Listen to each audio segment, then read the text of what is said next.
हाँ। आप इस ट्रक के फ्रंट व्हील को थोड़ा ध्यान से देखो। यह टर्न लेने के लिए रेडी है, लेकिन क्या यह टर्न ले पाएगा? ट्रक चलना स्टार्ट करेगा तो फ्रंट साइड के व्हील एक आर्क को फॉलो करते हुए टर्न लेने की कोशिश करेंगे, लेकिन बैक साइड के जितने भी व्हील है वह सभी फिक्स्ड है, यह अपनी जगह पर टर्न नहीं कर सकते, जिसकी वजह से यह फ्रंट व्हील की आर्क को फॉलो नहीं कर पाते। यदि इन टायर को जबरदस्ती टर्न लेना है तो इनको ऐसे घिसते हुए इधर आना पड़ेगा, जिसको यह व्हील अलाउ नहीं करते। और यदि ट्रक फुल्ली लोडेड हुआ तो फ्रंट व्हील से कितना ही टर्न करो ट्रक सीधा ही जाएगा। इसके पीछे रीजन बड़ा इंटरेस्टिंग है। मान लो इस ट्रक में से हम सभी एक्सल को रिमूव कर देते हैं, सिर्फ आगे की साइड में स्टीयर करने के लिए फ्रंट एक्सल लगा हुआ है और एक एक्सल को हम पीछे की साइड में लगाते हैं। यदि इस केस में हम ट्रक को टर्न करते हैं एक साइड में तो यह आसानी से इजीली टर्न कर लेगा, क्योंकि बैक साइड के जो व्हील है वह अपनी एक अलग आर्क बनाते हैं फ्रंट व्हील के अलावा, और इन व्हील को अपोज करने वाला कोई भी नहीं है, क्योंकि सेंटर ऑफ टर्निंग यही पॉइंट है। सेकंड केस में हम एक एक्सल और ऐड करते हैं। अब आप देखोगे कि इन दोनों एक्सल के टर्निंग आर्क अलग अलग होगी। यदि आप ध्यान से देखोगे तो यह एक्सल फ्रंट स्टेयर व्हील की आर्क को फॉलो करने की कोशिश करेगा, लेकिन पीछे वाले एक्सल की टर्निंग आर्क अलग होगी, जिसकी वजह से इसके पीछे वाले एक्सल पर जो फोर्स लगेगा वह इधर की साइड में लगेगा। इसको थोड़ा हम सिंपल करते हैं। मान लो हमें ट्रेलर को राइट साइड में लेकर जाना है और ट्रेलर का सेंटर ऑफ टर्निंग इन दोनों एक्सल के बीच में है। जब यह ट्रेलर राइट साइड में जाने लगेगा तो आगे के एक्सल पर फोर्स इधर राइट साइड में लगेगा और पीछे के एक्सल पर फोर्स इधर लेफ्ट साइड में लगेगा। और सेम यही होता है मल्टीपल एक्सल वाले ट्रेलर में। सभी एक्सल अपनी अलग अलग टर्निंग आर्क को फॉलो करना चाहते हैं, जिसकी वजह से इन सब को कॉम्प्रोमाइज करना पड़ता है और कुछ जो एक्सल पेयर होते हैं वह स्क्रब करने लगते हैं या फिर साइड से आ रहे फोर्स को टायर एब्जॉर्ब करते हैं।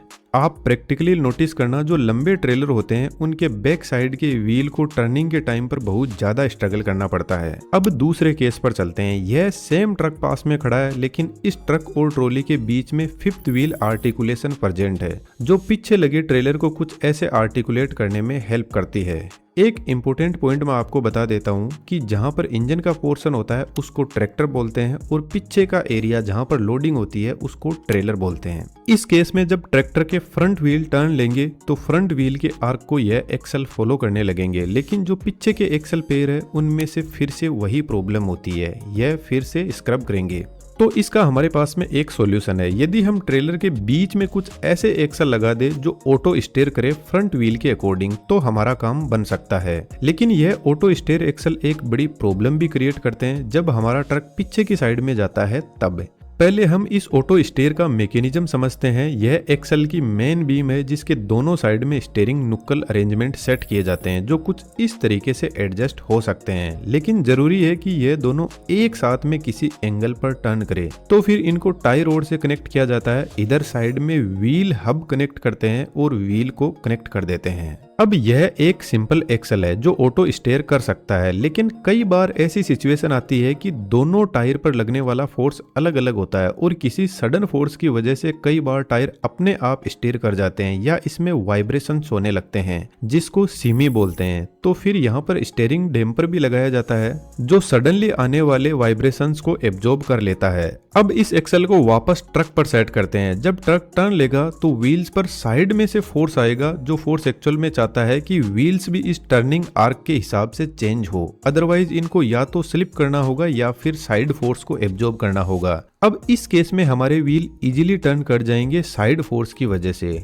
लेकिन आप ध्यान देंगे जो फ्रंट एक्सल है उनकी टर्निंग रेडियस ज्यादा है, उनको लंबा राउंड लेना पड़ता है, जिसकी वजह से उनकी स्टीयर आर्क भी अलग है। लेकिन इस एक्सल की टर्निंग रेडियस कम है तो इनका एंगल अलग होगा, जो यह अपने आप साइड से आ रहे फोर्स के हिसाब से एडजस्ट कर लेगा। यदि ट्रेलर की लेंथ ज्यादा है तो यह ऑटो स्टेयर एक्सल हम एक बैक साइड में भी लगा सकते हैं, लेकिन जैसा कि मैंने आपको ऊपर बताया था कि यदि हम टर्निंग का सेंटर इस पॉइंट को माने तो इस एक्सल पर फोर्स राइट साइड में लगेगा तो इसके पीछे वाले पर फोर्स इसके ऑपोजिट साइड में लगेगा। इसी वजह से यदि ऑटो स्टेयर एक्सल एक ट्रेलर के मिडिल में लगा हुआ है और एक बैक साइड में लगा हुआ है तो बैक साइड के ऑटो स्टेयर एक्सल की turning angle in front side के दोनों से ऑपोजिट साइड में होगा, क्योंकि यह अपने फोर्स को फॉलो करेंगे। अब आपके लिए एक छोटा क्वेश्चन है, हमने टर्निंग आर्क की प्रॉब्लम को सोल्व कर दिया व्हीकल को अपने हिसाब से ऑटो स्टेयर पर छोड़कर। तो क्या यह ट्रेलर अब परफेक्ट है? थोड़ा सोच के वीडियो को पॉज करके कमेंट बॉक्स में जवाब लिखो।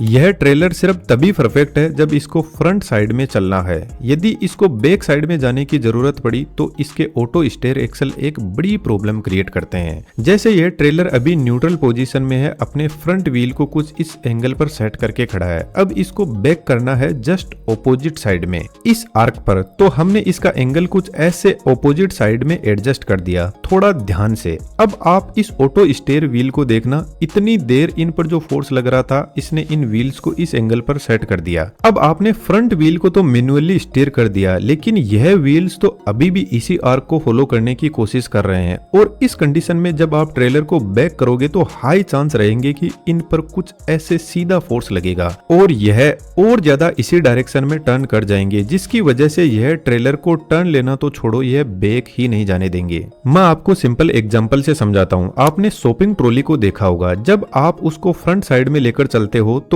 उसके व्हील्स एक एंगल और फोर्स के हिसाब से एडजस्ट रहते हैं, लेकिन जैसे ही आप उसको बैक साइड में लेकर जाओगे तो ट्रॉली एक बार इधर उधर जाने की कोशिश करेगी और व्हील्स जब तक फोर्स के हिसाब से एडजस्ट नहीं हो जाते तब तक व्हील्स कुछ ऐसे इधर उधर अपना एंगल एडजस्ट करते रहेंगे। फाइनली थोड़ा चलने के बाद में वह फोर्स की डायरेक्शन में मुड़ पाएंगे। लेकिन शॉपिंग ट्रॉली कोई भारी नहीं है, उसको हम कंट्रोल कर लेते हैं इजीली, लेकिन ट्रेलर में बहुत लोड होता है तो वह इतना जल्दी एडजस्ट नहीं हो पाएगा और यहाँ पर लगे डैम्पर फास्ट मूवमेंट अलाउ नहीं करते हैं। तो फिर हमें इन व्हील्स को बैक साइड करते टाइम इनको लिफ्ट करना जरूरी है। तो फिर इस एक्सल में कुछ थोड़े और मॉडिफिकेशंस किए जाते हैं। दोनों साइड में हम लिफ्ट बैग लगाते हैं जिसके अंदर हाई प्रेशर एयर को भरा जा सके। बेसिकली यह बैग इस एक्सल पर जो लोड आता है उसको हैंडल करते हैं। इन बैग की ट्रक के हिसाब से कैपेसिटी होती है कि यह कितना टन लोड उठा सकते हैं, लेकिन एक्सल की हाइट को कंट्रोल करने के लिए राइड बैग लगाते हैं। इसको हम एक आर्म पर एक्सल के साथ में कुछ इस तरीके से सेट करते हैं।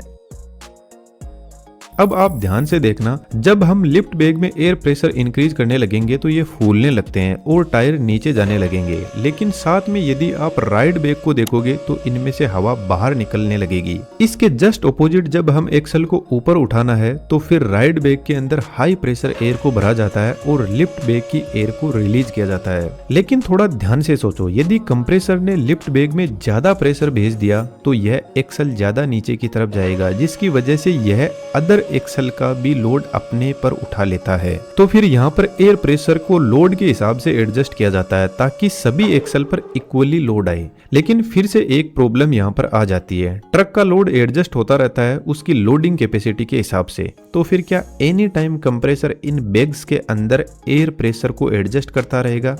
पर ऐसा नहीं है। यह एक लोड सेंसिंग वॉल है, यह ट्रेलर के चेसी से कनेक्टेड रहता है। इस वॉल से एक आर्म निकलती है जो कुछ इस तरीके से एडजस्ट हो सकती है और इस आर्म को एक्सल के साथ में कनेक्ट किया जाता है। जब ट्रेलर पर लोड इंक्रीज होता है तो एक्सल ऊपर की तरफ जाने लगेगा, जिससे आर्म भी ऊपर की तरफ जाएगी। तो लोड सेंसिंग वॉल डिटेक्ट करता है कि अब लिफ्ट बैग में प्रेशर भेजने की जरूरत है। लोड सेंसिंग वॉल यह सिग्नल भेजता है लिफ्ट एक्शन कंट्रोल वॉल को, जो एक साइड से इस प्रेशर टैंक से कनेक्टेड रहता है और एक साइड से लिफ्ट बैग से कनेक्टेड रहता है। यही एयर प्रेशर को कंट्रोल करने वाला मास्टर वॉल होता है। जब लिफ्ट बैग में प्रेशर इंक्रीज करते हैं तो राइड बैग का प्रेशर रिलीज करने की जरूरत है। तो फिर एक सिग्नल इस कंट्रोल वॉल से RG2RV वॉल से कनेक्ट रहता है और यह वॉल आगे राइड बैग से कनेक्टेड रहता है। तो जब कंट्रोल वॉल एयर टैंक से प्रेशर लिफ्ट बैग में भेजना स्टार्ट करता है, इस टाइम RG2RV वॉल को भी सिग्नल मिलता है जिससे राइड बैग का प्रेशर रिलीज किया जाता है।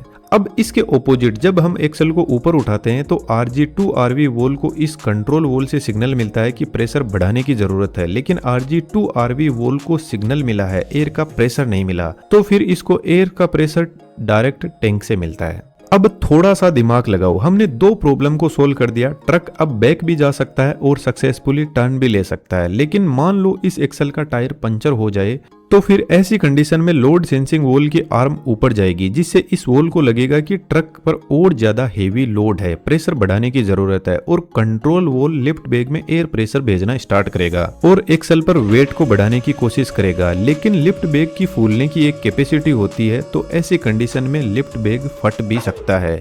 तो फिर इस प्रॉब्लम को सोल्व करने के लिए ड्राइवर के पास में इस लिफ्ट ब्रेक का मैनुअल कंट्रोल भी होता है। जब टायर पंक्चर हो जाता है तो मैनुअली ड्राइवर एक्सल को ऊपर उठा देता है। देखा जाए तो लॉन्ग ट्रेलर एक सिंपल मैकेनिज्म दिखता है, लेकिन इसमें भी अलग अलग टाइप के फोर्स लगते हैं और उम्मीद करता हूं कि आपको सब कुछ अच्छे से समझ आया होगा। यदि ऐसा एनिमेशन सीखने में इंटरेस्टेड हो तो डिस्क्रिप्शन में डिटेल्स अवेलेबल है, जरूर से चेकआउट कीजिएगा। चैनल को सब्सक्राइब करना ना भूले और भी ऐसे बेहतरीन वीडियोस के लिए।